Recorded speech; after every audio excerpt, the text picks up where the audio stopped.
નમસ્કાર, આપ જોઈ રહ્યા છો રફતાર ન્યૂઝ બુલેટિન. રફતાર ન્યૂઝ બુલેટિનમાં આપનું હાર્દિક સ્વાગત છે. જોઈએ આજના સમાચાર. નર્મદા જિલ્લાના ડેડિયાપાડા તાલુકાના ખેડીપાડા ગ્રુપ ગ્રામ પંચાયતના ગામોને નવા તાલુકાના ચિકદા તાલુકામાં સમાવેશ કરવા બદલ ગ્રામજનોએ નોંધાવ્યો વિરોધ. તો આવો જોઈએ આ એક રિપોર્ટ. ખેડીપાડા ગ્રુપ ગ્રામ પંચાયતના લોકોને તાલુકામાં સમાવેશ કરવાના નિર્ણયને તાત્કાલિક પાછો ખેંચવામાં આવે જે બાબતે કલેક્ટરને આવેદનપત્ર આપવામાં આવ્યું. નર્મદા જિલ્લાનો ડેડિયાપાડા તાલુકાનો જે આદિવાસી વિસ્તાર અને પી પાસે એક્ટ 1996 હેઠળ આવતો વિસ્તાર છે, જ્યાં રાજ્ય સરકાર દ્વારા નવા ચિકદા તાલુકાની જાહેરાત કરવામાં આવી છે. આ જાહેરાત દરમિયાન ખેડીપાડા ગ્રુપ ગ્રામ પંચાયતના 3 પૈકી ગામો પૈકી ખેડીફળિયું, પાળાફળિયું અને રૂપલના નવા તાલુકામાં સમાવેશ કરવામાં આવ્યો છે, જેથી ગ્રામજનોએ વિરોધ નોંધાવ્યો છે અને તેઓને જૂના તાલુકામાં પાછા સામેલ કરવામાં ન આવે તો આવનાર સ્થાનિક સ્વરાજની ચૂંટણીનો બહિષ્કાર કરવાની ચીમકી આપી છે. માન્ય સાંસદશ્રીને તથા પ્રાંત ઓફિસમાં જમા કરાવેલ છે આવેદનપત્ર. આજે ફરીવાર અમે લોકો આવેદનપત્ર આપીએ છીએ.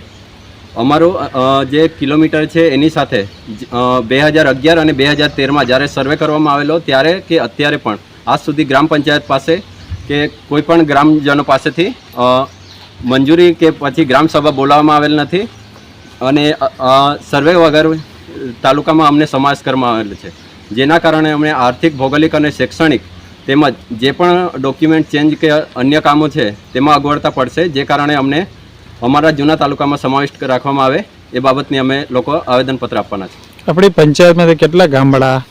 અમારા પંચાયતમાં 3 ગામ આવે છે, ખેડીફળિયું, પાળાફળિયું અને રૂખલફળિયું.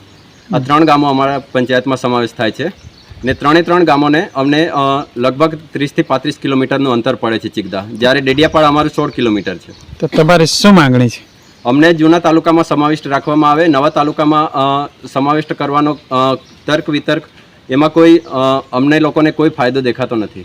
મારું નામ રામસિંહભાઈ વાળગિયાભાઈ વસાવા. હું ખેડીપાડા પંચાયતનો માજી સરપંચ છું. હવે આજે આ મીડિયા સમક્ષ અમારે રજૂઆત કરવાનો એટલે ફરજ પડી કે ગુજરાત સરકારે જે સરકારમાં 17 તાલુકા અને 2 જિલ્લા બહાર પાડ્યા, તેમાં અમારે ડેડિયાપાડા તાલુકામાંથી ચિકદા તાલુકો અલગ આપ્યો. હવે ચિકદા તાલુકો અમારા ગામથી અહીંયા રૂખલ ખેડીપાડાથી 33 કિલોમીટર દૂર છે અને ડેડિયાપાડા અમારે 16 કિલોમીટર નજીક. તો સૌથી તો નવો તાલુકો બને તો લોકોની અંદર એટલી ખુશી જોવા મળે, તેની જગ્યાએ અમને એટલું દૂર આપે તો કેટલું દુઃખ થાય. એટલે ખરેખર આ સરકારના નેતા અને અધિકારી અમારે ખરેખર તો અમે પૈસા એક્ટમાં આવીએ અનુસૂચિત 5માં અમારે ગ્રામ પંચાયતના પહેલી મંજૂરી લેવું પડે કે ભાઈ તમને અમે ચિકદા તાલુકામાં નાખીએ તો તમે સંમત છો કે નહીં. એવી મંજૂરી કોઈ દિવસ સરકારે લીધી નથી. અમારી પાસે કોઈ માગણી માંગી નથી. અધર ગ્રામ પંચાયતને કે અન્ય લોકોને જાણ કર્યા વગર ડાયરેક્ટ અમને ચિકદામાં નાખે તો એ વસ્તુ અમને બિલકુલ પસંદ નથી.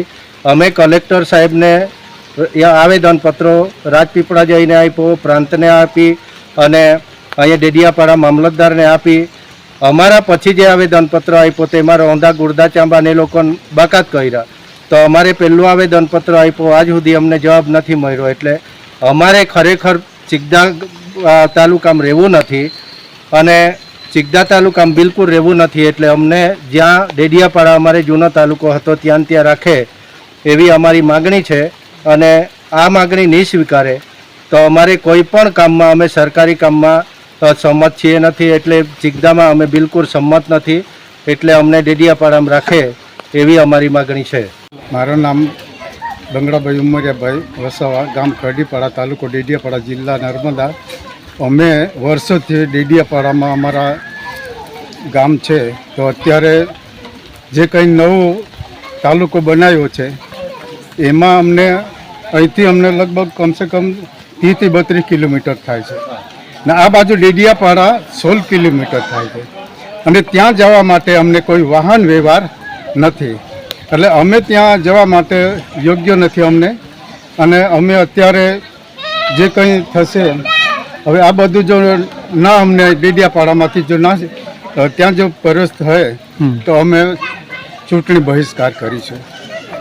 એક પણ ચૂંટણી ના નાખવા દઈએ. દરેક જેટલા અમારા બૂથ છે 3 બૂથ છે, 3 બૂથમાં અમે પેટી ખાલી જ મોકલીશું, કારણ કે અમને આટલું બધું દૂર જવા માટે મુશ્કેલી છે. તો અમે ત્યાં કલેક્ટરને બી રિપોર્ટ આપ્યો છે, પ્રાંતમાં બી રિપોર્ટ આપ્યો છે અને મામલતદારમાં બી આપ્યો છે, સત્સંગ સભ્યોને બી આપ્યો છે. તો અમારી માંગ ના સ્વીકારે, અમારા જે માંગ છે એ ના સ્વીકારે તો અમે ચૂંટણી ચોક્કસ બહિષ્કાર કરીશું. કલેક્ટર શ્રી અને પ્રાંત અધિકારી અને સંસદ સભ્યશ્રીને આપે રજૂઆત કરી હતી, તેમના દ્વારા શું એમના જવાબ ઓરા મળ્યો? રજૂઆત કરી છે, તોય અત્યારે હજુ નથી કહી. અમારા પાસે કોઈ જવાબ નથી આપ્યો એ લોકો. લેખિત જ આપ્યું. હા, અને ત્યાં પ્રાંતમાં બી ઉરૂબરૂ આપી આવ્યા છે, કલેક્ટર ઓફિસમાં બી આપ્યું છે, અહીંયા અત્યારે મામલતદારમાં બી આપ્યું છે. તો અમારી માગણી છે, અમારા તાલુકો ડેડિયાપાડામાં જ હોવું જોઈએ. અગર તમારી માંગણી સ્વીકારવામાં ન આવે તો આગળની શું તૈયારી છે? આગળના અમારી તૈયારી લડી લઈશું, અને લડી લઈશું ને અમે અહીંયા જ્યારે ચૂંટણી આવશે ને ત્યારે દરેક બૂથ પર અમે પેટી ખાલી રાખીશું, ચૂંટણી બહિષ્કાર કરીશું. મારું નામ મોતીસિંહભાઈ નાનજીભાઈ વસાવા છે. હું ગ્રુપ ગ્રામ પંચાયત ખૈડીપાડા અને રૂખલ ગામનો વતની છું.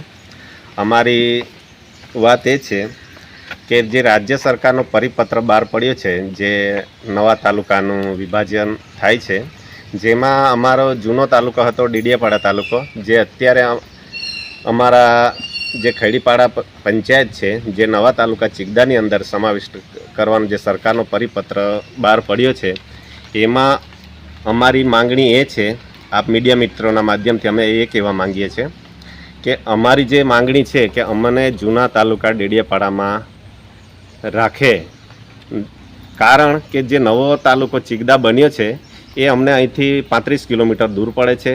અમારે કોઈ પણ આર્થિક રીતે કોઈ પણ સુવિધા કે કંઈ પણ કામ માંગણી માટે જવું હોય તો અમને દૂર પડે. વાહન વ્યવહાર અર્થે બધી જ રીતે, આરોગ્યની સુવિધા હોય બધી જ રીતે અમને દૂર પડશે. જે અમને ડેડિયાપાડા 16 કિલોમીટર પડે છે, નજીક છે ને અમને એ અહીંથી રસ્તા વાહન વ્યવહારનો સીધો વ્યવહાર છે. એટલે અમારે સરકારશ્રીના જે વિભાજન જે થાય છે એમને અમને તકલીફરૂપ દેખાય છે. એટલે અમારી રાજ્ય સરકારને અમારે એક આવેદનપત્ર થકી એક માંગણી છે, માનનીય મુખ્યમંત્રી સાહેબને અમે પ્રાંત અધિકારી શ્રી અને મામલતદાર વતી અમે મુખ્યમંત્રીને આવેદનપત્ર પાઠવવાના છે કે અમારું ખૈડીપાડા ગ્રુપ ગ્રામ પંચાયત જૂના તાલુકા ડેડિયાપાડામાં રહે, એવી અમારી માંગણી છે. તમારી માંગણી સ્વીકારવામાં ન આવે તો શું કરશો? અમારી માંગણી સરકાર જો અગર સ્વીકારવાની ના પાડે તો અમે નવા તાલુકાને કોઈ પણ વહીવટી કામમાં સહભાગી થઈએ નહીં, અમે અમારા ગ્રુપ ગ્રામ પંચાયત ખૈડીપાડા.